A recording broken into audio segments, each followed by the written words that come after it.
Bueno, ya entonces quiero invitarles a que nos preparemos para el tiempo de la predicación. Sean bienvenidos. Este es el Centro Internacional de Teoterapia Integral, su iglesia Senti en Miami. Es un placer muy especial, un privilegio, un gozo poder compartir con ustedes en esta noche, en este tiempo, la palabra de Dios. Y esto nos ayuda a comprender y entender todo este proceso que el Señor nos está llevando. Y pues Dios ha estado hablando, el Espíritu Santo nos está guiando y quiero invitarles a que estemos muy concentrados en lo que Dios quiere en este tiempo, que nos mantengamos enfocados. Han pasado 6 meses desde el inicio de toda esta pandemia y la restricción, digámoslo así, desde el mes de marzo a este mes estamos cumpliendo 6 meses. Y hemos hablado muchas veces que pues todo esto tiene un propósito. Y es importante que vayamos sacando conclusiones, que vayamos sacando enseñanzas, que vayamos entendiendo y comprendiendo lo que el Señor quiere que nosotros hagamos y reaccionemos conforme a su voluntad. La iglesia como tal ha vivido estos 6 meses, hemos enfrentado diferentes situaciones y por supuesto la vida de cada uno de ustedes ha enfrentado desafíos. Su vida cristiana como tal ha enfrentado desafíos particulares, desafíos que han llevado a que podamos revisar cuál es la realidad de nuestra relación con Dios, cuál es la realidad de nuestra comunión con el Espíritu Santo, nuestro amor a la palabra de Dios, todo eso porque cambió radicalmente, cambiaron las condiciones. Así que familia, es muy importante que usted esté pensando y sacando, porque con base a esas conclusiones necesitamos ir haciendo ajustes para ver cómo es que el Espíritu Santo sigue trabajando en la vida suya, en su matrimonio, cómo el Espíritu Santo sigue trabajando en la iglesia, cómo el Señor nos va ayudando a descubrir sus planes y sus propósitos. Comencemos entonces con esta primera diapositiva en donde estamos viendo el planteamiento que hemos venido trabajando en este semestre, digámoslo así. Dios ha estado mostrándonos y dejando ver estos 3 aspectos: el genuino arrepentimiento, la vida de poder en el Espíritu Santo, unidad en la oración incesante. Estas 3 cosas les estamos ratificando que son las 3 grandes énfasis que hoy estamos colocando en nuestro ministerio. Y esto es algo que tenemos que ir trabajando cada día como un muro. Necesitamos ir colocando cada día un ladrillo, cada día un ladrillo. Necesitamos ir construyendo el muro con estos 3 planteamientos que el Espíritu Santo nos habla. Que realmente estemos interesados en un genuino arrepentimiento. 2, que nosotros podamos vivir una vida de poder que el Espíritu Santo nos da. Y 3, que nos podamos involucrar, que podamos hacer parte de un movimiento de oración incesante. Y es fruto de eso vendrán los milagros y vendrán los prodigios, los señales, y el Señor traerá a la iglesia todos aquellos que necesita traer. En segundo lugar, recordando lo que vimos el último oportunidad, el último sábado, vimos que ya profundizando en cuanto al tiempo de oración, según Romanos 8:26, vimos cómo el Espíritu Santo nos ayuda. Y Él es en este momento el consolador y es el que nos ayuda porque Él está intercediendo por nosotros. Así lo dice Romanos 8:26. Ahí lo tiene usted en pantalla. Tenemos esa certeza de que el Espíritu Santo nos ayuda, nos va a seguir ayudando, nos va a ayudar para que nosotros podamos implementar estos tres aspectos que acabamos de mencionar. Por otro lado, también en el mismo Romanos capítulo 8, versículo 34, vemos que Jesús también en este momento está en el cielo, sentado a la derecha del Padre, intercediendo por usted y por mí. Y esto, como lo dice este versículo, pues nos tiene que generar una preciosa seguridad y nos tiene que generar una preciosa motivación para que nosotros entonces podamos tomar decisiones a hacer lo mismo, a entender que Dios tiene un plan, el Espíritu Santo está intercediendo, Jesús está intercediendo, y es responsabilidad de nosotros también interceder. Eso entonces nos lleva a que nos hagamos hoy una pregunta. Esta pregunta debe ser claro en nuestro corazón. Y es la pregunta que vamos a responder en esta noche.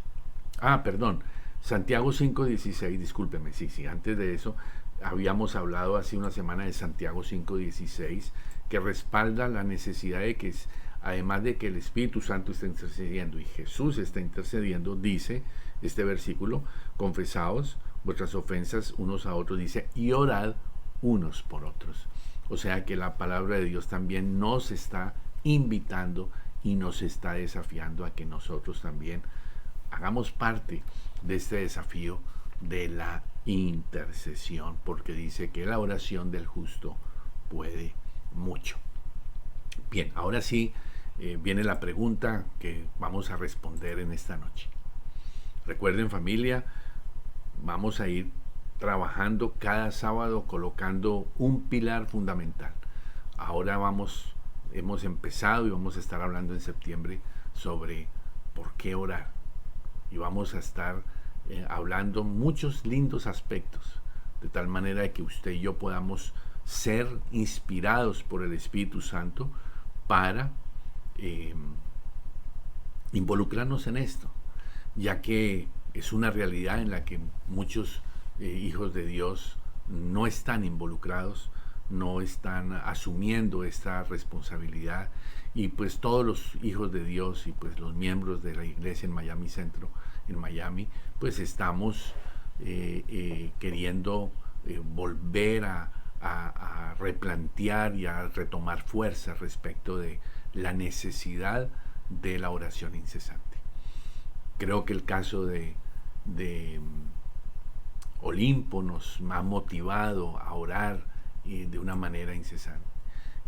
Lo mismo Cintia, a la que no podemos bajar la guardia de la oración.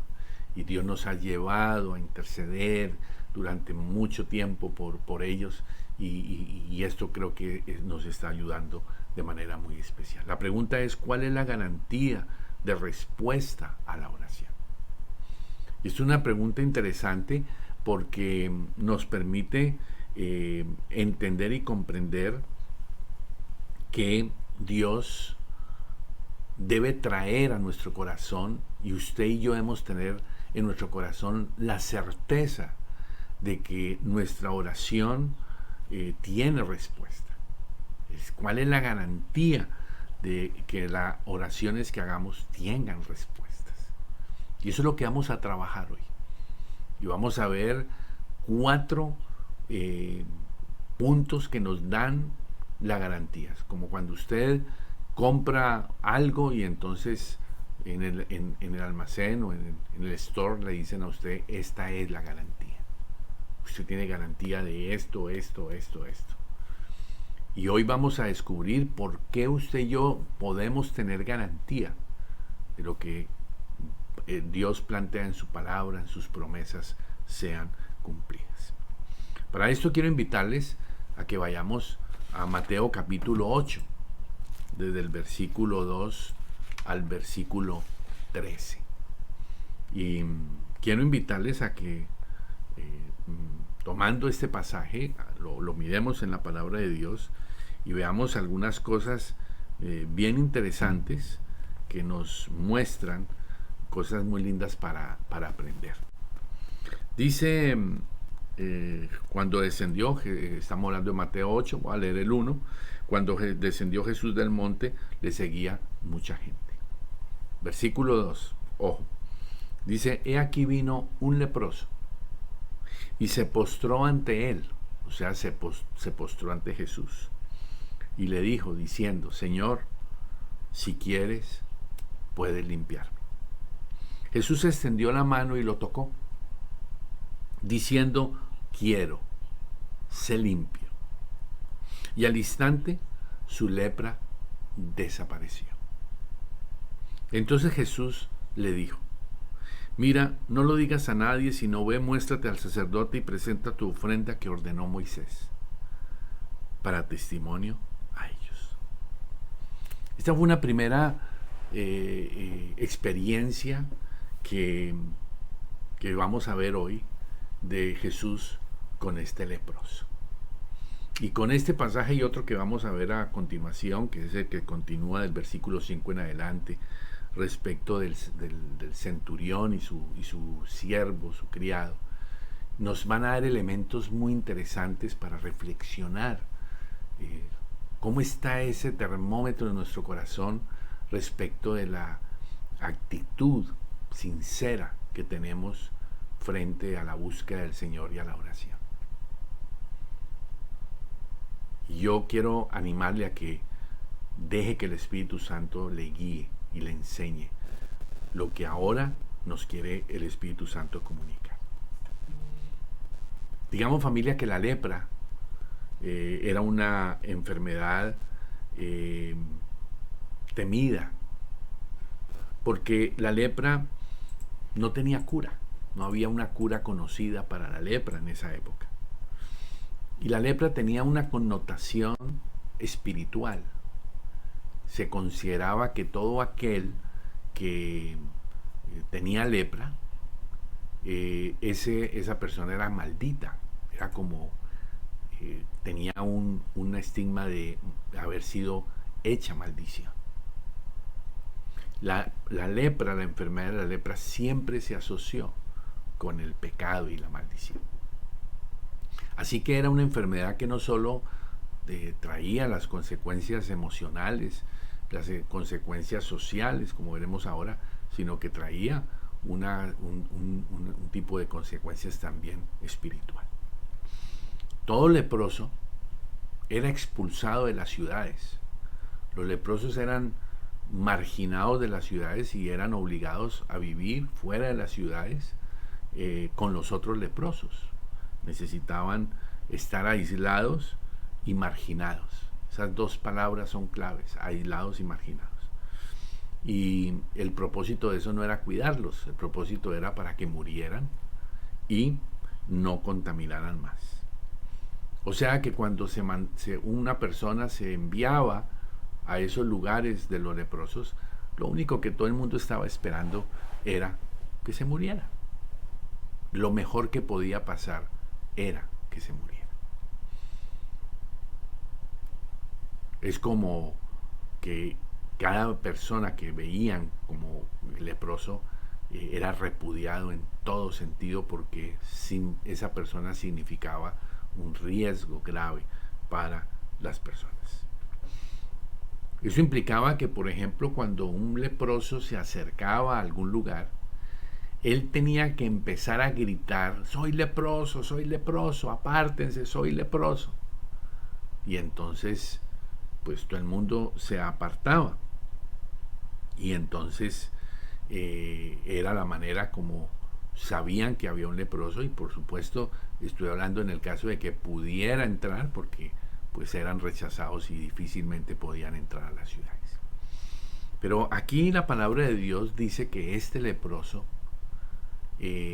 tuvo acceso a Jesús, y de alguna manera tenemos que entender que Jesús estuvo cerca de él también. Pero dice que este leproso vino a Jesús y se postró. Y esto es bien interesante que nosotros nos demos cuenta de este leproso que se postra ante Jesús. Imagine todas las personas huyendo del leproso frente a un leproso que se le acerca a Jesús. Pero Jesús permaneció.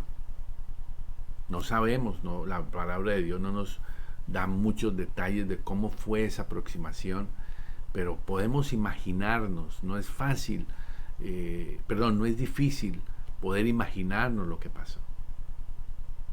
Jesús permaneció cuando este hombre llega a sus pies. Y este hombre denota una actitud de humildad, el hecho de postrarse a los pies de Jesús. Y lo que dice va respaldado con esa actitud de haberse postrado. Él dice: Señor, si quieres, tú puedes limpiarme. Fíjense, familia, que es bien interesante eso. No dice si puedes limpiarme, no. Él lo que dice es: si tú quieres, yo ya sé que tú me puedes limpiar. En el corazón de este leproso había la certeza de que Jesús tenía poder para sanarlo. Y simplemente le dice a Jesús: es si tú quieres. En otras palabras, es tú si es tu voluntad. Yo sé que tú. No es cuestión de que puedas o no, es cuestión de que tú quieras o no quieras. Y Jesús entonces le responde en el versículo 3, le responde, primero, le extiende el brazo, le extiende la mano. Al extender la mano, pues es obligatorio que usted, para extender la mano, tiene que extender el brazo. Piense por un instante lo que está haciendo Jesús. Jesús, al extenderle los brazos y al extenderle la mano y tocarlo, Jesús está cometiendo la más grande imprudencia, porque está tocando a un leproso con una enfermedad extremadamente contagiosa. Y entonces eso nos muestra cómo, al extenderse la mano hacia él, piense por un instante cuántas veces este hombre había sido expuesto a la negación de un abrazo. ¿Cuántos días, quizás cuántos meses, a este hombre nunca le habían extendido los brazos? Fíjense el impacto que nos ha generado a nosotros el que llevemos ya casi 6 meses donde no nos hemos podido encontrar físicamente y extrañamos el abrazo, extrañamos el cariño, lo que hay en el poder de un abrazo. Y quizás es de las cosas que más nos han hecho falta, de poder saludarnos, de poder valorar esa presencia. Para este leproso, seguramente habían pasado muchos años en el que nadie se acercaba a él para abrazarle. Y sin embargo, aquí está Jesús extendiendo su mano, extendiendo su brazo y tocándolo. ¿Cuánto haría que este hombre había sido dejado sin ser tocado? Y esto es algo que es bien importante en esto. Lo que hemos estado extrañando todo este tiempo. Jesús violenta un protocolo. Jesús se arriesga para llevar bendición a este hombre. Abre su boca. Jesús abre su boca y dice en el versículo 3: quiero, sé limpio. Yo quiero invitarle a que usted y yo pensemos lo que significa ese quiero. Lo que significa que usted y yo, como este leproso, si nosotros tuviéramos la misma actitud que tuvo este leproso, vamos a escuchar el quiero de Jesús, el quiero del Espíritu Santo, el quiero de Papá Dios. Sé limpio. Da la orden, da la instrucción. Al instante vino la respuesta, versículo 3. La lepra desapareció. Porque es cuando Dios da su palabra, cuando Dios aplica la promesa, aplica el poder de su palabra. La palabra de Dios está escrita en la Biblia, inspirada por el Espíritu Santo. Pero esa palabra tiene poder por el Espíritu Santo en usted y en mí. Una persona que no tiene al Espíritu Santo puede leer la Biblia y no obtendrá el poder. Pero el Espíritu Santo es el que te da a ti, me da a mí la autoridad y el poder para creer lo que la palabra de Dios dice. Por eso es importante el encuentro personal con Jesús. Por eso es importante reconocer la obra de Cristo en la cruz del Calvario. Reconocer que Él murió por mí, que murió por usted. Así que ese es el limpio y al instante la respuesta es una bendición preciosa.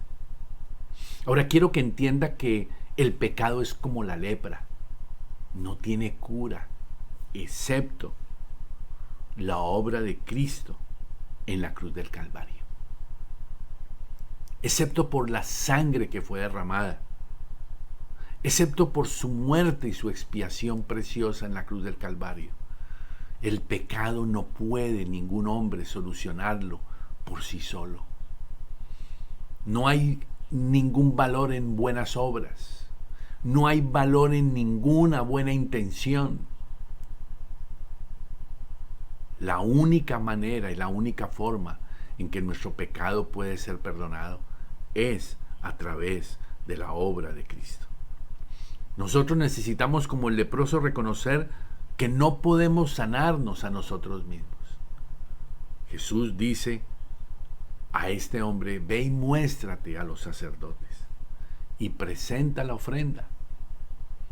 Miren que la ofrenda, la gratitud, la adoración es una ofrenda.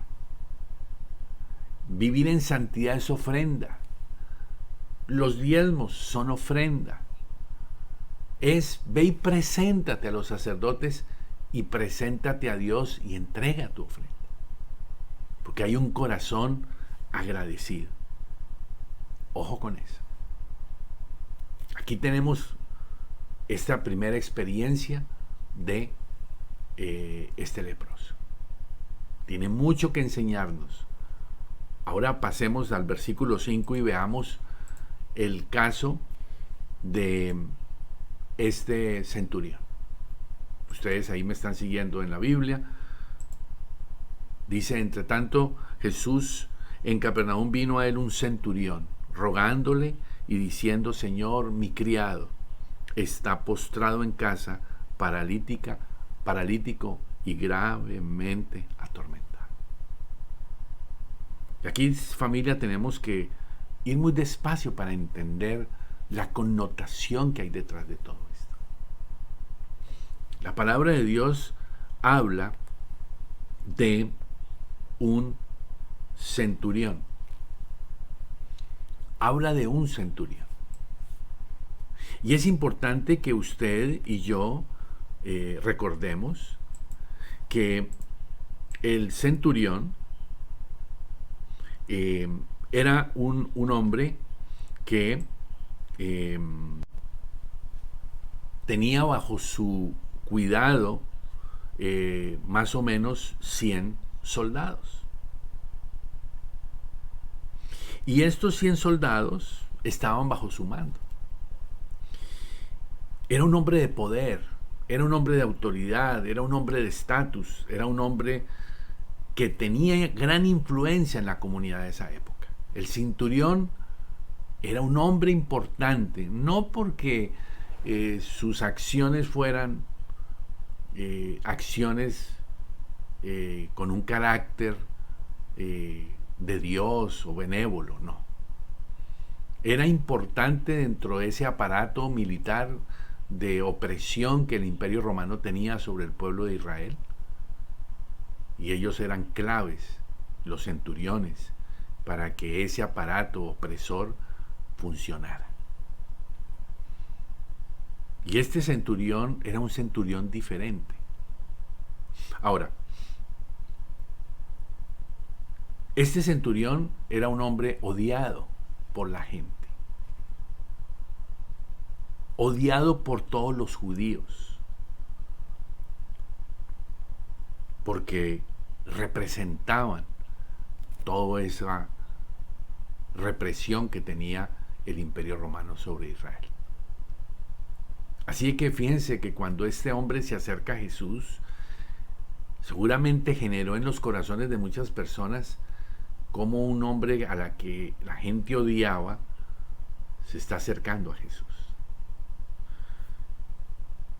Y este hombre le permite enseñarnos cosas muy lindas, porque él no permitió que su orgullo, ni la autosuficiencia, ni el dinero, ni el poder, ni el estatus, ni el idioma fueran impedimento para acercarse a Jesús. Y fíjense, familia, que él no se acercó a Jesús para pedir por su esposa, ni se acercó a Jesús para pedir por sus hijos. Vino a pedir por un criado, que en esa época la palabra exacta es esclavo. Y los esclavos no tenían valor, en el sentido de, tenían un valor monetario, pero como personas no eran valorados ni respetados. Y aquí aparece este hombre buscando a Jesús, porque para él este criado era alguien muy importante. Y esto tiene que enseñarnos a nosotros, porque como hemos mencionado, muchos de nosotros somos egoístas y no salimos del círculo de la esposa, el esposo, los hijos, papá y mamá, y no nos salimos de ahí. ¿Cuántos de ustedes que tienen empleados ven a los empleados como este centurión veía a este criado? ¿Cuántos jefes pueden decir genuinamente que aman a sus empleados? ¿Cuántos de ustedes que son cristianos, que tienen empleados, cómo los tratan? Y aquí se ve un ejemplo precioso de intercesión por otros. Este hombre sacó el tiempo y se puso en la prioridad en su corazón de ir a buscar a Jesús para la sanidad de su criado. Versículo 5. En el versículo 6 le dice al Señor la situación. Jesús le responde en el 7, yo iré, lo sanaré, y le habla en futuro. Fíjense que el anterior fue al instante, fue en el presente. Aquí el Señor le dice, iré y lo sanaré. Pero miren la actitud, la fe de este hombre. En el versículo 8. Dijo, Señor, no soy digno que entres bajo mi techo. No soy digno que entres a mi casa. Yo solamente te digo, di la palabra. Dilo.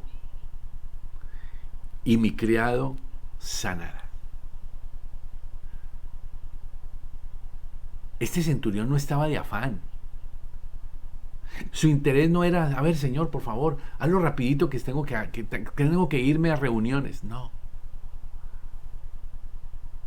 Él valoraba lo que Jesús podía hacer por él y por su criado. Pero dijo, tan solo di la palabra. Porque sabía que en la palabra había poder y autoridad. Y yo le pregunto, ¿cuántos de nosotros hoy tenemos la misma certeza de que lo que ha sido dicho en la palabra de Dios, revelacionalmente lo creemos? ¿Cuántos de nosotros oramos cada mañana diciendo, di solo la palabra, Señor, y sucederá? En el versículo 9 él le explica, le dice, sí, yo también estoy bajo autoridad, tengo autoridad, a que le quiero decir, vaya, ve. Versículo 10, Jesús se maravilla. ¿Y se maravilla de qué? Se maravilla de una clase de fe como la de este hombre. Una fe que lleva fruto como consecuencia de la humildad. Es la fe de un odiado gentil frente a la hipocresía y a la dureza de los judíos religiosos. El que era objeto por ser centurión, criticado, rechazado, está dando ejemplo de fe. Versículo 13. Jesús le dice, te sea hecho. Te sea hecho. Así que aquí hay dos ingredientes fundamentales en el leproso y en este centurión. Humildad, fe, reconocer cuánto necesitamos. Y ese es el gran problema y el desafío que tenemos. Por lo cual muchos de nosotros, cristianos de nuestra iglesia en Miami Centro, no les gusta orar.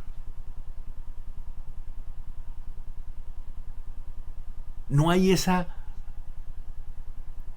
anhelo por la oración, porque no entendemos revelacionalmente esto, porque estamos llenos de orgullo, de autosuficiencia, porque simplemente creemos y pensamos que no necesitamos orar, que no necesitamos interceder por otros. Pensamos posiblemente que Dios no cumple lo que promete. Ahora sí, entonces, veamos en la diapositiva, veamos entonces el Números capítulo 23, versículo 19 nos habla de un primer planteamiento que es la palabra confiable de Dios. Dice Números 23, 19, Dios no es puse la nueva versión internacional, dice, Dios no es simple mortal para mentir y cambiar de parecer. Usted y yo somos así. Mentimos, cambiamos de parecer. Hoy decimos una cosa, mañana decimos otra. Hoy decimos que amamos a la esposa, 15 años después decimos que ya no. Hoy decimos que esta es nuestra iglesia y que esta es mi familia, mañana decimos que ya no. Nuestro carácter cambia, nuestra manera de ver las cosas cambia, por eso todos los problemas que tenemos. Hoy te amo, mañana te odio. Pero Dios, dice este versículo, no es un simple mortal. Un simple mortal es como usted y como yo. ¿Qué es lo que hace un simple mortal? Miente y cambia de parecer. Pero nuestro Dios no es así. Hace la pregunta, dice, ¿acaso no cumple lo que promete ni lleva a cabo lo que dice? Y aquí nosotros tenemos, familia, que ser bien claros de que la palabra de Dios es confiable. Muchos cristianos no han entendido esta verdad, que Dios no cambia, que no miente, que Dios cumple. Otra cosa es la forma en que lo hace. Otra cosa es cuándo lo hace y a quién quiere usar. Dios lo hace a su manera. Dios sabe hacerlo de manera perfecta. Usted y yo tenemos que aprender a esperar los tiempos, a esperar la forma, las maneras como Dios lo hace. Y por eso es quizás nuestro error, porque queremos es decirle al Señor cuándo hacerlo, cómo hacerlo, de qué manera hacerlo. Dios es soberano, pero Él cumple lo que ha dicho, su palabra la cumple. El pedir debe ser de acuerdo a su voluntad, a su soberanía perfecta. Por eso tenemos que tener mucho cuidado, no podemos aún, por ejemplo, con el Espíritu Santo, terminamos dándole órdenes al Espíritu Santo. Haz esto aquí, haz esto allá, sana aquí, tráeme aquí, cambia a mi marido, haga lo otro. No. Es al contrario. Somos nosotros los que tenemos que oír la voz del Espíritu Santo, que nos va guiando a toda verdad y nos va dando las instrucciones a nosotros. Sánalo ahora. No. El leproso le dijo, si quieres, puedes hacerlo. No le dijo, hágalo ahora. El centurión fue un poquito más.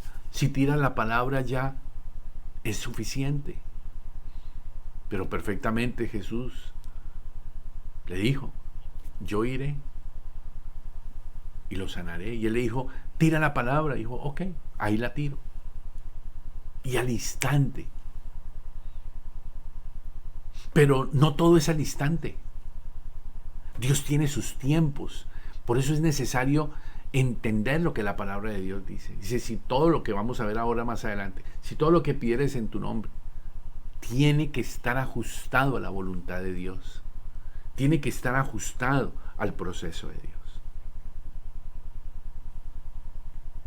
Cada promesa no es repetirla por repetirla. Es tomarla y vivirla. Descansar en ella, esperar pacientemente. Si usted no conoce la Biblia, si usted no pasa la palabra de Dios por el corazón suyo,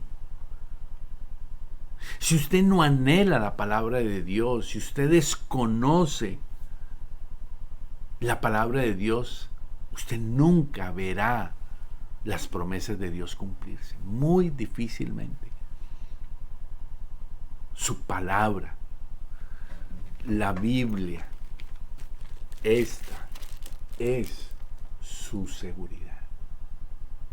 Por eso necesitamos amar su palabra, untarnos de su palabra, leer la palabra, meditar la palabra, estudiarla, repetirla, memorizarla, reflexionarla y aplicarla. Ese es nuestro primer punto para saber que Dios responde su palabra. Ahora veamos el segundo. Juan capítulo 14, versículo 13 al 14. Y tiene que ver con el precioso nombre de Jesús. Dice, cualquier cosa que ustedes pidan en mi nombre, yo lo haré. Así será glorificado el Padre en el Hijo. Lo que pidan en mi nombre, yo lo haré. Aquí está el compromiso de Jesús. Claro, pidan en mi nombre de acuerdo a la voluntad del Padre. Eso es muy importante que usted lo entienda. No es pido en el nombre de Jesús y ya tiene que ser. No. Por eso la oración tiene que llevarme a escuchar la dirección de Dios. Por eso la palabra de Dios dice que el Espíritu Santo nos guía a toda verdad. ¿Cómo hemos de pedir como conviene? No lo sabemos. Pero el Espíritu nos ayuda en nuestra debilidad, nos va guiando cómo orar, qué hacer. Yo estoy con la certeza que la soberanía de Dios está delante de la vida de Analu y delante de mi vida. Y no es agarrarme a pedirle y a darle órdenes al Señor, a Jesús y al Espíritu Santo respecto de Analu, ¿no? Necesitamos aprender a oír la dirección del Espíritu Santo, entender planes, propósitos, formas.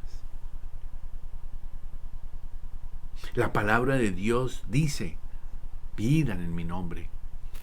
Y dice, yo lo haré. Jesús repitió esto muchas veces. ¿No es esto una promesa clara? Lea este versículo, vuélvalo a leer. ¿No es esto una promesa clara, familia? Porque cuando pedimos en su nombre suceden tres cosas. 1, Él lo hará. 2, el Padre nos lo dará. Y 3, recibiremos. Y es lo que usted y yo tenemos que agarrarnos. Es presentar un cheque o un money order firmado. Y firmado con la certeza que será pagado. Usted presenta un money order a nombre suyo y le será pagado. ¿Por qué? Porque tiene la firma. En este caso, desde el punto de vista espiritual, tiene la firma de Jesucristo, de aquel que dio su vida y derramó su sangre preciosa. Tiene la firma de Papá Dios. Por eso cuando oro en el nombre de Jesús, digo sí a la cruz. Porque Dios Papá también le ha dicho a la cruz, a la muerte de Jesús, Dios Padre ha dicho sí. Y el Espíritu Santo ha dicho sí. Porque Dios Padre acepta y aceptó la obra expiatoria y sacrificial de Cristo en la cruz del Calvario a favor mío. Por eso su victoria es verdad para mí, en el nombre de Jesús. En tercer lugar, Hebreos capítulo 10, versículo 19, habla de su sangre preciosa. Ya vimos la palabra, la autoridad de la palabra. 2, el poder del nombre de Jesús. 3, en la autoridad de la sangre de Jesús. La sangre de Jesús, la sangre de Cristo, la sangre del Cordero, la sangre del pacto, la sangre rociada, son metáforas que la palabra de Dios usa en relación a la muerte y expiación de Jesús en la cruz del Calvario, a favor suyo, sangre que fue derramada para que haya salvación. No es posible la salvación si no hubo esa sangre derramada. La sangre de Jesús es sangre de paz, es sangre que otorga y no reclama, desata bendición al pecador, da vida eterna, poder, autoridad sobre el enemigo. La sangre de Jesús tiene poder. La sangre de Jesús sella las promesas, la salvación, la gracia, los dones, la sanidad, la liberación, la revelación de su palabra, la prosperidad. La sangre de Jesús protege, libera y hace que el enemigo huya. Ministra restauración, trae sanidad interior. Lo que expía el pecado es la preciosa sangre de Jesús. Y finalmente, familia, Hebreos 10:22. Ya vimos que tenemos la certeza de que Dios responde porque su palabra es su respaldo. El poder de su nombre, 2. El poder de su sangre, 3. Y finalmente, 4. Nuestra sinceridad. Y déjeme decirle, familia, de las 4, 3 Dios responde. Y como es el que Dios responde, no hay problema. El problema está en la número 4. Porque si usted mira el versículo dice, acerquémonos pues a Dios con corazón sincero y además con la plena seguridad que da la fe. Corazón sincero y fe. Y ahí es donde muchas oraciones no tienen respuesta, porque no son con un corazón sincero. Dice, interiormente purificados de una conciencia culpable y exteriormente lavados con agua pura. Es por nuestra propia sinceridad que las oraciones tienen respuesta. Fue la sinceridad de este leproso, fue la sinceridad de este centurión. Antes de acercarnos a Dios somos advertidos. Dice, acerquémonos con un corazón sincero. La palabra de Dios, el mismo Espíritu Santo nos está advirtiendo, antes de acercarse, revise su corazón sincero. Porque con una mano pides perdón y con la otra retienes tu pecado. Por un lado decimos una cosa y por otro lado seguimos haciéndolo a escondidas. Perdón. Pides que haya salvación a otros. Pides que haya obreros discipulando, pastoreando. Pides que haya diezmos para la obra y tú no lo haces. No te involucras, no pastoreas, no evangelizas, no discipulas, no diezmas. Eso no es sincero. Eso es mentir y eso es ser hipócritas. Y se lo estoy diciendo con cariño y respeto, que yo estoy primero en la lista y tengo que revisar mi corazón, si soy sincero o no. Porque el mentir y la hipocresía no me permiten un corazón sincero. Y Dios sabe lo que hay en el corazón.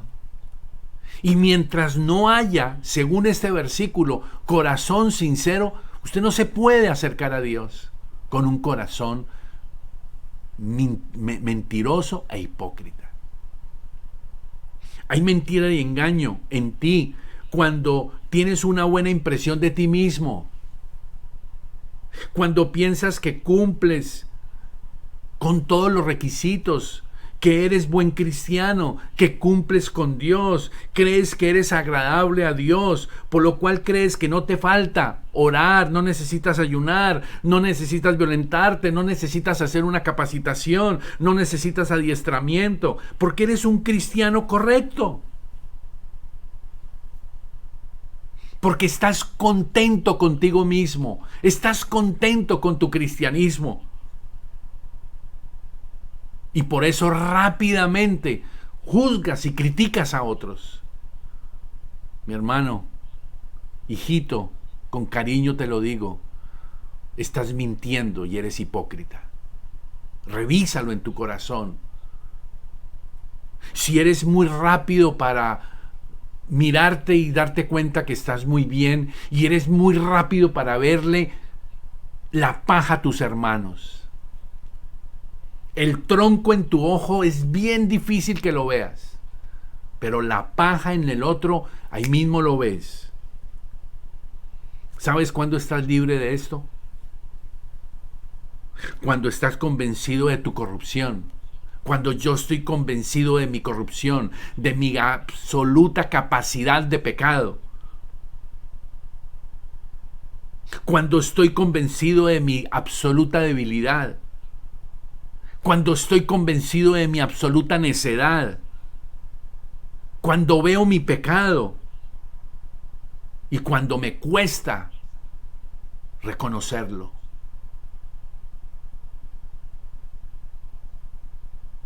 Pero cuando ya yo empiezo a reconocer mi pecado y no me siento tan bueno como dicen, comienzo a ser sincero y comienzo a ser humilde.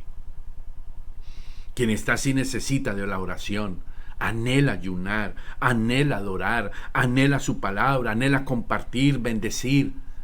Llevamos meses invitándoles a muchos de ustedes a encontrarnos a las 5 de la mañana, 2 días a la semana. Y algunos de ustedes nunca pueden llegar a ese tiempo. No hay prioridad en su corazón porque no hay urgencia de orar. Y cuando usted no tiene urgencia de orar, usted está muy, muy metido en problemas de no sinceridad. ¿Mientes con la oración? Te lo pido, comienza a buscar al Señor con todo tu corazón. Busca al Señor de manera sincera, dispuesto genuinamente a hacer su voluntad. Toma la autoridad de su palabra, toma la autoridad de su nombre y toma la autoridad de su sangre preciosa. Y desafíate a decirle al Espíritu Santo: prepara un corazón sincero y limpio, como el de ese leproso y el de ese centurión que hoy tú me has hablado, Señor. Ahí está el desafío. Pregúntate, sé honesto. ¿Por qué no te gusta orar? ¿Por qué no anhelas la oración? ¿Por qué no te interesa interceder? ¿Por qué esa frialdad hacia su palabra? ¿Por qué esa indiferencia hacia su nombre? ¿Y por qué esa indiferencia hacia su sangre preciosa? Vamos a orar, familia. Yo les invito a que ahora en este tiempo no se deje distraer. Es el tiempo, unos minuticos, para que busquemos al Señor. Vamos a orar. Bienvenidos y gracias por acompañarnos.